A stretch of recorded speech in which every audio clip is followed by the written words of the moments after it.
Neil Ratner, Rat Doc here with a story. So recently, I posted a nice story about how Alice Cooper helped out a fan who was losing his house, and I got a comment asking about the unlikely friendship between Alice and legendary comedian Groucho Marx. Now, a little background first. If you're too young to remember Groucho, he was larger than life with his trademark glasses, big nose, thick mustache, and cigar. Even if you don't know about Groucho, I'm sure you've either seen or even used the gag item called Groucho glasses. On top of that, he was especially known for his quick wit. A typical Grouchoism. I refuse to join any club that would have me as a member. So, he made 13 films with his brothers, Harpo and Chico, and had a very successful solo career, which included his famous TV show, You Bet Your Life with the Duck. How many of you saw that? Okay. And many different rock stars were influenced by Groucho. Elton John met him, and when Elton met him, they took a very famous press photo of Groucho pointing his fingers at Elton like revolvers, and Elton's spontaneous response was, he held up his hands and he said, "Don't shoot me, I'm only the piano player." Well, Elton never forgot that, and as an homage to Marx, he used it as an album cover. Album title, I mean. But the cover was a painting that had something to do with Marx as well. All right, and Queen were big fans, naming 2 of their albums after Marx Brothers movies, A Night at the Opera and A Day at the Races. 2 hilarious films, I might add. Groucho even invited the band to his house where they performed the song 39 a cappella. Okay, now back to Alice. So, he met Groucho at a birthday party for none other than Frank Sinatra, and the 2 sang a duet on the song Lydia the Tattooed Lady.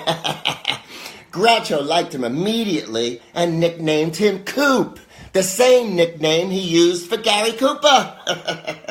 At the time, Alice and Groucho both lived in Beverly Hills, and soon after they met, Alice invited Groucho to one of his shows. So Groucho watches the show, comes backstage, and afterwards he says to Alice, "Vaudeville."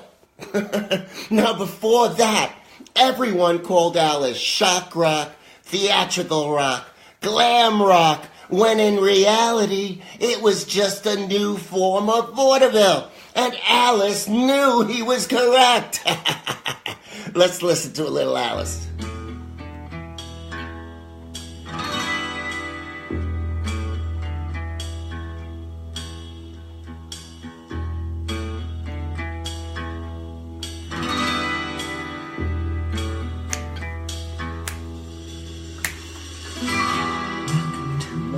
Nightmare. I think you're gonna like it. I think you're gonna feel you belong. A long-term vacation. Unnecessary sedation. You wanna feel at home 'cause you belong.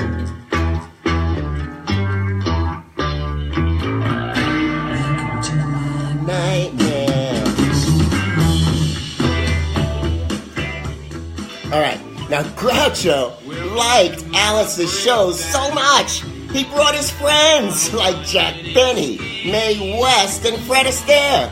But the funniest was when he brought George Burns. Now after the show, Burns comes to Alice and he says, You know, he's got the cigar and he's got the voice too. Guillotine? Guillotine? I remember 1923. Gracie and I were working in Toledo. The great mahogany didn't act like that, except pigeons would come out.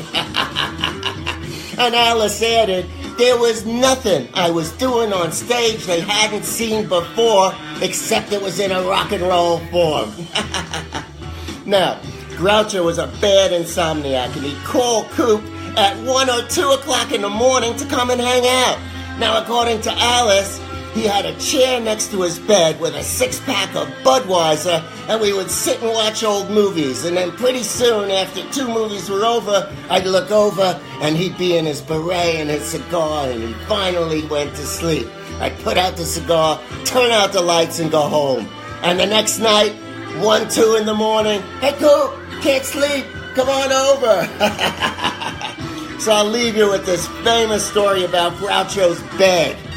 Groucho had this huge round bed, and for some reason he ended up giving it to Alice Cooper. Now Alice was in Scotland visiting Paul McCartney, and he saw that Paul was building this huge round meditation room.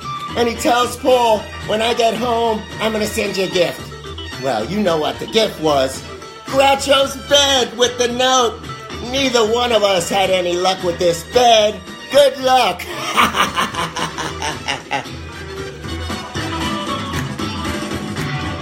Welcome to my nightmare. I think you're gonna like it. So that's my story.